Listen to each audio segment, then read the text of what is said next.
Huwag mo sasabihin kay nanay na pupunta ako sa boyfriend ko, ha? Sige na, bye-bye. Hoy, bata ka! Saan ka pupunta? Anay! Gagawa lang po kami ng project sa kaklase ko. Wow! Kailan ka pa nag-aaral na maayos? Pupuntahan niya yung boyfriend niya. Ah! Kaya pala pulang-pula yung labi mo kasi tatakas ka! Anay! Humanda ka sa akin. Sasakalin niya daw ako, Nay, oh! Aba! Humanda ka sa akin, bata ka! Halika dito! Anay, hindi na! Nay, nawala daw ni Kuya yung Tupperware mo. Ano? Nawala niya yung pinakamamahal kong Tupperware? Humanda sa akin ng kuya mo. Nasaan yan? Lagot ka, kuya. Galit sa'yo si mama.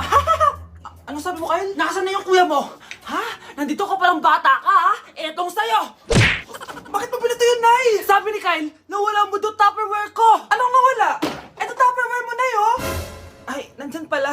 Agad ka kasing nagpapaliwala dyan. Tawa ka dyan na, humanda ka sa akin. Few moments later. Boring naman ang pinapanood mo. Palitan natin yung mas nakakatawa. Ah, sige, kuya. I'm asking you to kiss me. Hindi naman nakakatawa yan eh.